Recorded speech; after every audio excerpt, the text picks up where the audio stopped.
तो हम लोग चैप्टर 1 पूरी तरीके से खत्म कर चुके हैं, केमिकल रिएक्शंस को समझ चुके हैं, कितने तरह के रिएक्शन होते हैं, रिएक्शंस कैसे हो रहे हैं, आखिर में क्या डिफरेंसेस आ रहे हैं, ये सभी चीजें इसमें बात करी गई, बहुत सारे एग्जांपल्स भी देखे। अब हम स्टार्ट करेंगे दूसरा चैप्टर जो कि है एसिड एंड बेस। हिंदी में कहते हैं अम्ल एवं क्षार और साल्ट्स, दैट इज लवण। ठीक, तो ये सभी चीजें अब हम इन तीनों प्रॉपर्टीज के बारे में पढ़ेंगे। तो एक्चुअली जब हम केमिकल रिएक्शन में देखे हैं तो कुछ एक एग्जांपल याद होंगे आपको कि बेरियम सल्फेट वाला जब रिएक्शन हम लोगों ने कराया था तो सॉल्ट भी बना था, एक डिजॉल्व्ड था NaCl ही सीधे बन गया था, और फिर ये SO4 भी बना था, बेरियम सल्फेट बना था। एक जब हम रिएक्शन कराए थे तो उसमें कुछ डिपोजिशन हुआ था एनोड पे या कैथोड पे कहीं पे, तो आखिर में वो चीजें क्या बन रही हैं, तो वो कहीं ना कहीं कुछ सॉल्ट्स बनते हैं। ठीक है, और एसिड और बेस दो चीजें हैं, उसमें एक एसिड की तरह काम करता है और एक बेस की तरह काम करता है। ठीक, और जब इन दोनों प्रॉपर्टीज के दो केमिकल्स को हम रिएक्ट कराने की कोशिश करते हैं तो एक साल्ट भी बनता है। ठीक है, इसीलिए इन तीनों को साथ में रखा गया है। ठीक है, अब आगे बढ़ते हैं। You learn in your previous classes that the sour and bitter taste of food are due to acid and bases, acids and bases। तो ये पिछले क्लास की बात कर रहा है, मे बी 9th में आप लोग पढ़े होंगे रेस्पेक्टिवली। मतलब कि सौर जो होता है वो एसिड का नेचर है और बेस जो होता है वो बिटर होता है, जरा सा कड़वा होता है, present in them. If someone in the family is suffering from the problem of acidity after overeating, which of the following would you suggest as the remedy? Lemon juice, vinegar or baking soda? तो अगर आपके घर में किसी को acidity हुआ है तो आप क्या उन्हें रिकमेंड करोगे? इनमें से लेमन जूस दे दोगे, विनेगर दे दोगे या बेकिंग सोडा दे दोगे? ठीक है, Which property did you think of while choosing the remedy? तो मुझे लगता है आपको बेकिंग सोडा देना चाहिए। अब बात करते हैं क्यों। Which property did you think while choosing the remedy? इस रेमेडी को जब आपने चूज किया तो वो क्या चूज किया आपने? अब बेकिंग सोडा कोल्ड ड्रिंक कह देते हैं ना, लोग कहते हैं कोल्ड ड्रिंक पी लो जरा सा, कोल्ड ड्रिंक सही कर देता है। ठीक, कोल्ड ड्रिंक एक्चुअली एसिडिटी हुई है तो एसिड ज्यादा हुआ है, अब उसको न्यूट्रलाइज कौन करेगा? मैंने कहा ना बेस करेगा, तो बेस हम देने की कोशिश करेंगे, दैट इज बेकिंग सोडा। ठीक, इसीलिए हम करते हैं। दूसरा कोल्ड ड्रिंक का क्या है, वो भी एक वो बेस प्रोवाइड करता है। ठीक है, वो होता है सोडियम बाइकार्बोनेट। तो जो ये कार्बोनेट होता है CO2, आप ये भी ध्यान रखिए जब आप इनो पीते हैं सेम कंडीशन आता है, उसमें भी ये बाइकार्बोनेट होता है, ये बेकिंग सोडा होता है, उसमें से CO2 निकलते हैं। ठीक है, surely you must have used knowledge about the ability of acids and bases to nullify each other's effect। नहीं भी जानते थे तो अभी जस्ट ऊपर बताया है कि दोनों रिएक्ट करके एक साल्ट बनाते हैं। Recall how we test sour bitter substances without testing them। अब ऐसा कुछ बताया गया है कि बिटर और सौर को कैसे टेस्ट किया गया था विदाउट टेस्ट किया। अब मे भी उसमें हुआ, मैं पढ़ा नहीं हूँ। You already know that acids are sour in test and change the color of blue litmus to red। ठीक, आप नीले लिटमस को रेड में कन्वर्ट कर देता है। अब लिटमस टेस्ट क्या होता है? ठीक, अभी हो सकता है, अभी कुछ देर में दिखाऊंगा। Whereas bases are bitter and change color of red litmus to blue। तो अगर किसी चीज को आप टेस्ट करना है, ये एक सॉल्यूशन है और आप इसमें लिटमस पेपर डालते हैं, एक लिटमस पेपर का स्ट्रिप आता है, उसे आप इसमें डुबोते हैं और अगर जो ये एसिड रहेगा, दो लिटमस पेपर आएंगे, एक पिंक आता है, रेड मत कहिए, पिंक आता है और एक ब्लूइश आता है। तो अगर वो ब्लू को रेड में कन्वर्ट कर देता है तो उसमें एसिड है, और इस पे कोई रिएक्शन नहीं हुआ, तब आप ब्लू वाले को डालेंगे, तब वो, अगर वो रेड को ब्लू में कन्वर्ट कर दिया तो वो बेस है। Litmus is a natural indicator, turmeric is another such indicator. तो लिटमस जो होता है वो एक नेचुरल इंडिकेटर है, और दूसरा ये टर्मरिक, आप कभी देखिएगा हल्दी को, टर्मरिक को टर्मरिक को चूने से, लाइम से रिएक्ट करा के दिखाइएगा, या फिर कभी जब हल्दी की दाग किसी शर्ट पे लग जाती है और उसे आप सर्फ से धोते हैं तो वो और येलो और गाढ़ा हो जाता है, जस्ट बिकॉज इसमें बेस रहता है तो वो उसके कलर को चेंज करता है, ठीक है। Have you notice that a stain of curry on white cloth become reddish brown with soap? या इसी की तो बात कर रहा था, जब आप उस पर सर्फ डालेंगे तो करी का जो दाग होता है ना वो रेडिश ब्राउन हो जाता है। क्यों? क्योंकि उसमें हल्दी होती है, जब करी पड़ता है तो यहाँ पे हल्दी रहेगा ही रहेगा। तो which is basic in nature, जो कि नेचर में बेसिक होता है, इज स्क्रब्ड ऑन इट, जब इस पे सोप रगड़ा जाता है। It turns yellow again when the cloth is washed and plenty of water, with plenty of water, जब पूरी तरह पानी से धुलते हैं वहां से सोप निकल जाता है तो ये फिर अपने नॉर्मल येलो कलर में आ जाता है। You can also use synthetic indicators such as methyl orange.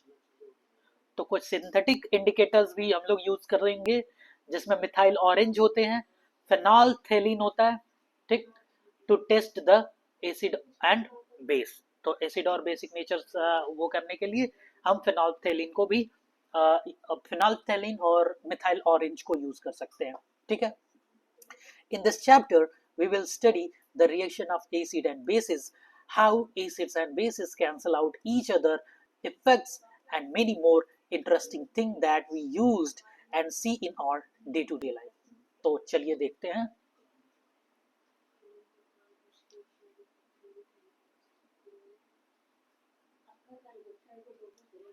Understanding the chemical properties of acid and base, ये क्वेश्चन कुछ दिया है, देखते हैं, सोचा हूँ छोड़ दूं बट देखते हैं।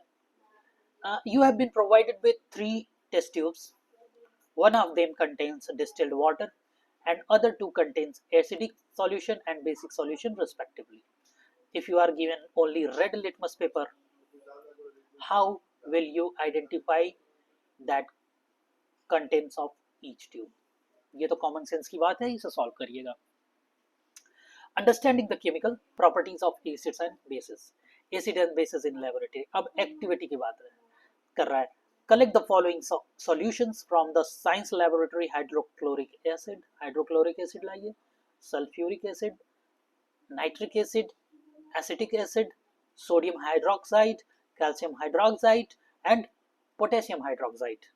साथ में मैग्नीशियम हाइड्रोक्साइड और अमोनियम हाइड्रोक्साइड भी दिया हुआ है। कह रहा है कि इतनी चीजें कलेक्ट करिए। Put a drop of each of above solution on watch glass 1 by 1 and test with a drop of indicator shown in table 2.1। ठीक है, तो ये red litmus paper solution, blue litmus solution, phenolphthalein और methyl orange का use करना है। What change in color did you observe with red litmus, blue litmus, phenolphthalein, methyl orange? Solution of each solution takes place. तो इसमें से red को blue कर देगा तो ठीक है, एसिड जितने भी एसिडिक हैं लाइक HNO3 और वो सारी चीजें, इसको ऑरेंज होता है तो ये पिंकिश कलर में चेंज हो जाता है, ठीक है ना। ये पर्पल होता है आई थिंक, मुझे याद, ये सॉरी, मिथाइल ऑरेंज ऑरेंज होता है, ये पिंक में कन्वर्ट हो जाएगा, ठीक है ना। फेनॉल्फथेलिन का भी कुछ होता है, मुझे एक्चुअली याद नहीं आ रहा है, तो ये बहुत पहले की वो है, और एक्चुअली मेरी केमिस्ट्री मेरा कोर डोमेन नहीं है। This indicator tell us whether a substance is acidic और basic by changing in colour. तो ये इंडिकेटर हैं और ये बताते हैं कि कोई सब्सटेंस एसिडिक है या बेसिक है, किस तरह से, बाय चेंजिंग कलर, ठीक। There are some substance whose order changes in acidic and basic media। अब देखिए यहाँ पे कलर की बात कर रहे थे हम, ऑर्डर के मतलब कि महक, स्मेल के भी चेंज से हम समझ सकते हैं। These are called olfactory indicator. Let us try out some of these indicators. तो चलिए हम कुछ ऐसे indicators वो करते हैं। Take some finely chopped onion in a plastic bag. अब प्लास्टिक बैग में कुछ chopped onion रख रहे हैं, along with some strip of clean cloth. Tie up the bag tightly and leave overnight in the fridge. The cloth strips can now be used as the test for acid and bases. Wow, कितना बढ़िया activity है वो। Take 2 of these cloth strips and check with odor. Smell check कर लीजिए। Keep them on a clean surface and put a few drop of diluted H2SO4 solution on one strip and few drop of dilute NaOH solution on the other strip. तो यहाँ पे जरा सा मुझे लगता है ऑर्डर चेंज होगा। Rinse both cloth strip with water and again check their order. अब दोनों को धुल दीजिए, क्योंकि एसिड और बेस तुरंत आप नहीं लगा सकते नाक के पास, तो अब उन्हें धुल दीजिए और ऑब्जर्वेशन नोट करिए। Now take some vanilla essence and clove oil and check their order. तो अब डाइल्यूटेड वनीला एसेंस, किसी भी कन्फेक्शनरी के शॉप पे चले जाएंगे, किराने की दुकान पे चले जाएंगे, वहां पे आप मांगेंगे वनीला एसेंस, तो 10-15 रुपए का ही मिलता है, जो कि आपको आइसक्रीम बनाने में, केक बनाने वगैरह में काम आता है। 1-2 बूंद डलता है, काफी अच्छा स्मेल आ जाता है, जो भी वनीला का महक आता है, वनीला आइसक्रीम का जो महक आता है। क्लोव ऑयल होता है, क्लोव मतलब जानते ही है, लौंग का तेल। अब उसका take some diluted HCl solution in one test tube and dilute NaOH in another. Add few drop of diluted vanilla essence and check the order once again. Record the change if any. Similarly, उसको भी clove oil को भी इसके साथ change करेंगे। Which of these, vanilla, onion, clove, can be used as olfactory indicator on the basis of their observation? अब दे रहा है कि इनमें से कौन सा ऑर्डर के बेसिस पे हमें जस्टिफाई कर सकता है कि कोई चेंज हुआ है कि नहीं। तो ये ऑब्जर्वेशन पे ही पता चलेगा, मुझे बहुत वो नहीं है कि आप करके देखिए घर पे। Let us do some more activities and understand chemical properties of acid and bases. तो कुछ और एक्टिविटीज करते हैं, देखते हैं एसिड और बेस के प्रॉपर्टीज को समझने के लिए। ये टीचर के असिस्टेंट में ही करना चाहिए आपको। Shown in apparatus, shown figure 2.1, ये एपरेटस एक तैयार कर लेना है पूरा। Take 5 ml of dilute sulfuric acid in a test tube and add few piece of zinc granules. जाहिर सी बात है, ये पहले ही केमिकल रिएक्शन में देख चुके हैं। What to say, hydrogen gas बनेगा, ठीक है ना। What do you observe, zinc granules, वहां से कुछ बबल निकल रहे होंगे। Pass the gas being evolve through the soap solution, अब सोप सॉल्यूशन से इसे निकालना है, यहाँ सोप सॉल्यूशन भरा हुआ है, ठीक है। Why are bubbles formed in the soap solution? क्योंकि वहां से गैस आ रही है, ठीक है। Take the burning candle near the gas filled bubbles के पास ले जाइए। What do you observe? और यही एक्टिविटी HCl, HNO3 और एसिटिक एसिड के साथ करना है। आज दिस ऑब्जर्वेशन के सेम और डिफरेंट होगा, क्योंकि ये तीनों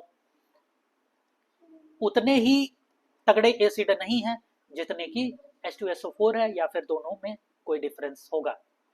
Note that the metal in the above reaction displaces hydrogen atom. तो यहाँ पे बता रहा है कि एक डिस्प्लेसमेंट रिएक्शन आप लोगों ने पढ़ा है कि Zn plus H2SO4 gives ZnSO4 plus hydrogen gas. ये आपने देखा था पिछले लेक्चर में, पिछले चैप्टर में। From the displace hydrogen atom from the acid as hydrogen gas, ठीक है, and form a compound called a salt. ये salt बन गया, जिंक salt बन गया। acid plus metal, salt plus hydrogen gas, ये लिख दिया गया। Can you write the equation? Oh shit, आप लोगों को वर्क देना चाहिए था, होमवर्क से देना चाहिए था क्या। अब दूसरी एक्टिविटी है, few piece of granulated zinc metal in a test tube, add 2 ml of sodium hydroxide solution and warm the contents of the test tube. Repeat the rest of the step as 2.3 and record your observation. तो पिछले उसकी तरह करना है, बस इसको heat करना है और सोप सॉल्यूशन से निकालना है और यहाँ पे ये करना है। तो अब यहाँ क्या हो रहा है, the reaction takes place can written as follows, NaOH plus zinc gives sodium zincate plus hydrogen gas. यहाँ भी इसने हाइड्रोजन को डिस्प्लेस किया है, ठीक है। You find again hydrogen is formed in the reaction. However, reaction is not possible with all metals. मतलब कि सभी मेटल इसको रिप्लेस नहीं कर सकते हैं, ठीक है ना, सबके पास अपनी एक ताकत होती है, ठीक है। तो ये तो अभी बात हुई 2.1 में हमने क्या किस बारे में बात किया, chemical properties of acid and base, acid और बेस लेबोरेटरी में कैसे बिहेव कर रहे हैं। अब क्या बात हो रही है, हाउ डू मेटल कार्बोनेट, ठीक, अब तक साल्ट की बात थी, मेटल कार्बोनेट, कार्बोनेट मतलब मैंने कहा था स्टार्टिंग में ही कहा था, मैंने कहा था कोल्ड ड्रिंक दे दो, तो NaOH, Na मेटल है, OH हाइड्रोक्साइड, तो ये NaOH मेटल हाइड्रोक्साइड था। अब मैंने जब कहा Na2CO3, तो ये मेटल ये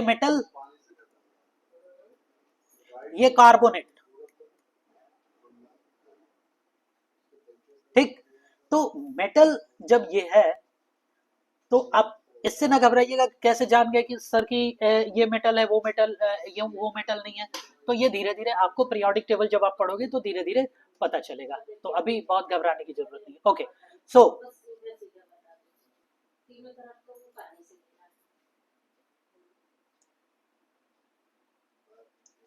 take 2 test tube, 2 test tube फिर से लीजिए आप, label them as A and B, take about 0.5 gram of sodium carbonate that is metal carbonate, एक टेस्ट ट्यूब में ले लीजिए, about 5 gram of sodium hydrogen carbonate that is NaHCO3 दूसरे test tube में ले लिया, ठीक है। Add about 2 ml of diluted HCl to both of the test tube, तो ये ऐसे ले लिए हैं, इसमें भी HCl डाल दिए, इसमें भी HCl डाल दिए। व्हाट डू यू ऑब्जर्व, तो इसमें से देखिए कुछ निकल रहा है आई थिंक, और कैल्शियम हाइड्रोक्साइड सॉल्यूशन यहाँ बन रहा है, ठीक है, देखते हैं क्या बन रहा है, इसी का दे रहा है ना, हाँ। pass the gas produced in each case through lime water that is calcium hydroxide solution as figure 2.2 recorded। कुछ गड़बड़ हो रहा है, HCl की जगह यहाँ लाइम वाटर सॉल्यूशन होना चाहिए था यहाँ पे, चलिए देखते हैं, नहीं, ठीक है। The reaction occurring in above activity as written below, test tube A में क्या रिएक्शन हो रहा है, उसमें सोडियम कार्बोनेट लिए थे और 2 HCl रिएक्ट कर रहा है, क्या बन रहा है, NaCl साल्ट बन गया, H2O प्लस CO2 गैस। तो कार्बोनेट है तो हमेशा याद रखिए कुछ ना कुछ कार्बन डाइऑक्साइड निकलेगी, सीधे सीधे दिख जा रहा है आपको। NaHCO3 फिर से HCl बन गया, ये टूटेगा H प्लस और Cl माइनस में, ये याद रखिएगा, ये टूटता है इस तरह से Cl माइनस में, और ये टूटेगा Na प्लस CO3 2 माइनस में टूटता है ये, ठीक है। तो इसी हिसाब से करा, इसका माइनस इसके पास चला जाएगा, इसका प्लस इसके माइनस के पास चला जाएगा, तो NaCl यहाँ भी बना, H2O बना और कार्बन डाइऑक्साइड बना। अब गैस क्या बन रहा है, ये गैस यही कार्बन डाइऑक्साइड बन रही है ना दोनों में, ऑन पासिंग कार्बन डाइ, अच्छा वो कह रहा है कि जो गैस बन रही है उसको लाइम वाटर से आप वो कराइए, तो कार्बन डाइऑक्साइड गैस जो इवॉल्व हुई है वो लाइम वाटर से पास करेगी, तो पहले भी तो आप देखे हैं कैल्शियम कार्बोनेट का प्रेसिपिटेट बनेगा, पाउडर बनता है, तो यही पाउडर बनेगा, ठीक है।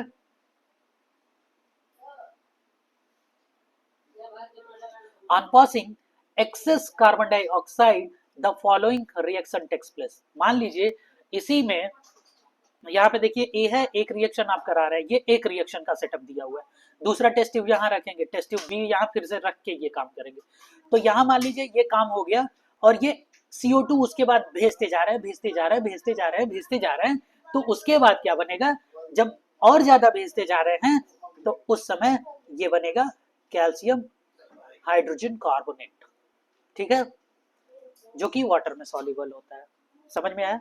अब limestone, chalk and marble are different form of calcium carbonate. तो कैल्शियम के कार्बोनेट के डिफरेंट ये फॉर्म होते हैं, जो मार्बल हमें मिलता है, चॉक मिलता है और लाइमस्टोन मिलता है। ठीक है, all metal carbonates and hydrogen carbonates react with acid to give a corresponding salt. All metals and carbonates and hydrogen carbonate reacts with acid. अरे तो ये इनका जनरल रिएक्शन बता रहा है कि जितने भी मेटल कार्बोनेट होते हैं ये CaCO3 ना लेके हम क्या देते हैं MCO3। ठीक, मेटल कार्बोनेट। तो जितने ये मेटल कार्बोनेट होंगे वो हाइड्रोजन और इनके इन मेटल्स के हाइड्रोजन कार्बोनेट जो होंगे वो एसिड के साथ रिएक्ट करके, ठीक है, करस्पॉन्डिंग सॉल्ट देंगे, कार्बन डाइऑक्साइड देंगे और पानी देंगे। ठीक है, thus the reaction can be summarized as metal carbonate या फिर metal hydrogen carbonate plus acid gives salt, carbon dioxide and water. ध्यान दीजिएगा। ठीक है, यहां तक समझ में आ गया। अब बात करते हैं मेन जो इसका पर्पस है पढ़ने का, कि ये जो एसिड और बेस आपस में कैसे रिएक्ट करते हैं। ठीक है, तो एक्टिविटी दे रहा है, take out 2 ml of dilute NaOH solution. ये क्या हो गया, बेस हो गया एक। और in test tube and add 2 drops of phenolphthalein solution. एक इंडिकेटर आप डाल लीजिए तो वो बेस का नेचर बता देगा कि ये बेसिक है। What is the colour of the solution, देख के बताइएगा। Add dilute HCl solution. अब इसमें HCl सॉल्यूशन डालना है to the above solution drop by drop. अब ये जो टेस्ट ट्यूब था, ठीक है, इसमें आपने NaOH प्लस वो डाला है और ऊपर से वो HCl डाल रहा है, ड्रॉप बाय ड्रॉप डालते जा रहा है। फिर एक ऐसा वो आएगा कि यहाँ पे जो फेनोल्फथेलिन सॉल्यूशन का कलर बना था वो फिर चेंज हो जाएगा। ठीक है, Why did color phenolphthalein change after the addition of an acid? ठीक है, क्यों चेंज हुआ, क्योंकि यहाँ NaOH जो था उसमें कौन सा क्या डाल रहे हैं हम, HCl डाल रहे हैं। HCl जब डाल रहे हैं तो ये आपस में रिएक्ट करके NaCl बना रहे हैं। ठीक है, तो NaOH का Na तो एकदम खत्म हो गया, OH H के साथ कंप्लीट करके वाटर बना लिया। ठीक है, अब इसमें HCl डालते हैं तो ये प्रोडक्ट में तो HCl आएगा ना। ठीक है, तो पहले तो NaOH सॉल्यूशन में था तब इसका कंडीशन बेसिक था, लेकिन अब तो एसिड हो गया ना, क्योंकि NaOH तो रिएक्ट करके खत्म हो गया, अब HCl डालते जा रहे हैं तो यहाँ कंडीशन एसिडिक हो गई। और आप खुद जानते हैं, अभी इसी चैप्टर में पहले स्टार्ट किया गया है कि ये इंडिकेटर होते हैं अलग अलग नेचर पे, अलग अलग सॉल्यूशन में अलग अलग कलर देते हैं। फेनोल्फथेलिन बेसिक सॉल्यूशन में कुछ और कलर और एसिडिक सॉल्यूशन में कुछ और कलर देता है, तो इसीलिए ये कलर चेंज करेगा। Now add a few drop of NaOH to above mixture. अब फिर इसमें ये बन रहा है। अब कंडीशन क्या है, रिएक्शन की कंडीशन क्या है, पहला कंडीशन यह था NaOH plus HCl is NaCl plus H2O। ठीक है, अब NaOH दूसरा कंडीशन जो हमने दिया, HCl एक्सेस EXCESS। तो इसमें क्या हुआ, पूरा NaOH NaCl में कन्वर्ट तो हो ही गया, वाटर बन ही गया, अब प्लस यहां आ गया HCl। ठीक, अब इसी में कह रहा है आप फिर से अब NaOH डालना शुरू करिए भाई। ठीक है, तो अब इस रिएक्शन को यहां लिखते हैं। अब इस सोल्यूशन में है क्या, उस टेस्ट ट्यूब में बचा क्या है, NaCl plus H2O plus HCl, यही बचा है ना। अब इसमें ऐड कर रहे हैं प्लस NaOH। अब फिर इन दोनों का तो रिएक्शन होना नहीं है भाई, ये पहले से ही बने हुए हैं, इन दोनों का रिएक्शन फिर से स्टार्ट हो जाएगा। बनेगा क्या, NaCl प्लस H2O। अब फिर जब इसे इसको एक्सेस में देंगे EXCESS, अब ये सारा रिएक्शन तो HCl फिर बन के खत्म हो गया ना, NaCl और H2O बना के। अब बनेगा क्या, अब इधर एक्सेस में आ जाएगा, NaOH रिएक्शन में बचा रह जाएगा। अब फिर ये कंडीशन बेसिक हो जाएगा, तो फिर वो सॉल्यूशन अपना कलर पहले जैसा गेन कर लेगा। और इसी तरह से हम धीरे धीरे केमिस्ट्री का एक बहुत ही हार्ड कैलकुलेशन वाला पार्ट थ्योरी में समझ लिए। अब इसी को हम कन्वर्ट कर लेते हैं कि कितना HCl यहाँ लगा, कितना NaOH यहाँ लगा। अब इसको कैलकुलेट करके वॉल्यूमेट्रिक एनालिसिस से M1V1 is equal to M2V2 वाला इक्वेशन लगा के हम पता कर लेते हैं कि इसमें कितना एसिड था या फिर कितना बेस था, कोई भी पर्टिकुलर सब्सटेंस कितना था किसी भी सॉल्यूशन में, क्योंकि हम पता कर लेंगे कि कितना वॉल्यूम गया है तो कितना मोल हमारा NaOH गया है। तो ये सारी चीजें हम कैलकुलेट करते हैं। Does the pink colour of phenolphthalein reappear, मतलब कि जब यहीं से आंसर मिल गया आपका कि फेनॉल्फथेलिन सॉल्यूशन जब NaOH में डालते हैं तो पिंक कलर हो जाता है, ठीक है, ऊपर भी तो बताया था यार, ठीक है। और जब वो डालते हैं शायद ऑरेंज कलर का होता है, जो भी हो, ठीक है ना। और रीअपियर हो जाएगा क्योंकि नेचर फिर से उस सॉल्यूशन का बेसिक हो गया। In above activity, we have observed that the effect of base is nullified by an acid and vice versa. हमने देख लिया कि एसिड बेस कंडीशन नलीफाई कर रहा था और बेसिक बेस एसिड का, ठीक है। तो और रिएक्शन ये होगा, इसी रिएक्शन को हम एक्सटेंड करके देखें, ठीक है। अब ये लास्ट है इस लेक्चर का, reaction of metallic oxides with acid. अब तक मेटल कार्बोनेट वगैरह, मेटल हाइड्रोक्साइड वगैरह देखा था हम लोगों ने, अब मेटल ऑक्साइड देख रहा है जब मेटल के साथ ऑक्सीजन जुड़ा हुआ है केवल। Take a small amount of copper oxide in a beaker and add dilute hydrochloric acid slowly while stirring. Note the color of the solution. What has happened to the copper oxide? Colour change करेगा, किस colour में हो गया है, blue green में हो जाएगा। You will notice that color of the solution become blue green and copper oxide dissolve. Wow, copper dissolve हो जाता है। The blue green color of the solution is due to the formation of copper 2 chloride. मतलब कि copper 2 chloride मतलब ये कह रहा है CuCl2 बनता है, क्योंकि कॉपर पे -1 होता है तो दो कॉपर पे -1, दो प्लस यहाँ पे रहेगा, यही इसका ऑक्सीडेशन स्टेट यहाँ रोमन में 2 दिखाया गया है। पिछले भी लेक्चर में बताया हूँ, इसलिए यहाँ जल्दी से बता दिया। General reaction between the metal oxide and an acid can be written as metal oxide plus acid gives salt and water. सीधी सी बात है, इसमें भी सॉल्ट, मेटल का जो एक एसिड का जो एक पार्ट होगा वो मेटल से रिएक्ट करेगा और दूसरा पार्ट वाटर से रिएक्ट वाटर बनाएगा, मतलब कि सीधे इसका H पार्ट से ये ऑक्साइड वाटर बना लेगा, ठीक है। Now written the balance of the equation for above reaction. Since metallic oxide reacts with acid to give salt and water, similar to the reaction of the base with an acid, metallic oxides are said to be basic oxide. तो जैसे ये metallic oxide होते हैं वैसे basic oxides भी बनते हैं। अब एक चीज और बता दूं, एसिड बेस कैसे आप जानेंगे कि कौन सा एसिड है कौन सा बेस है, जिसमें आपको लग रहा हो कि दो हिस्से करने में एक H प्लस आयन जरूर बनेगा, आधा आधा ढूंढते हैं।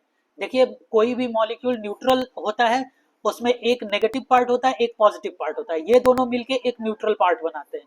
जैसे HCl तो ये बनेगा H प्लस पार्ट और Cl माइनस पार्ट से, ठीक है। तो यहाँ दिख रहा है ना H पार्ट बन रहा है, तो ये बनेगा। ऐसे ही H2SO4 तो यहाँ H माइनस बनेगा और SO4 2 माइनस बनेगा। अब चूंकि इस पे 2 एक ही माइनस है इसलिए 2 हाइड्रोजन लगाने पड़ रहे हैं, ठीक है ना, तो ये भी एसिड हो जाएगा। इसी तरह से देख लीजिए बेस का, जहां OH अलग से दिखे वो समझ लीजिए वो ये है, Na प्लस हो गया OH माइनस हो गया, ठीक है ना। तो इस तरह से आप एसिड बेस समझ सकते हैं। तो आज हम लोगों ने एक पोर्शन इसका भी खत्म कर लिया है, तो मिलते हैं अगले लेक्चर में। किससे, अरे यार एक और छोटा सा reaction of non metallic oxide with base. You saw reaction between carbon dioxide and calcium hydroxide in activity 2.5. Calcium hydroxide, which is a base, reacts with carbon dioxide to produce a salt and water. Since this is similar to the reaction between the base and acid, base और acid की तरह ये reaction होता है क्योंकि hydroxide है इसमें। We can conclude that non-metallic oxides are acidic in nature। ये बता दे रहा है कि जो नॉन मेटल होता है NMe लिख लो, और ऑक्साइड जो होते हैं वो X कर लो, तो वो एसिडिक होते हैं। ये भी याद रखिएगा। मतलब कि अब आप यहाँ पे ऑक्साइड और हाइड्रोजन नहीं देख पा रहे हो, तब भी आप समझ सकते हो कि अगर यहाँ पे कोई नॉन मेटल जुड़ा है तो वो ऑक्साइड है, एसिडिक नेचर शो करेगा। ठीक है ना? ओके, तो मिलते हैं अब नेक्स्ट लेक्चर में। Thank you very much.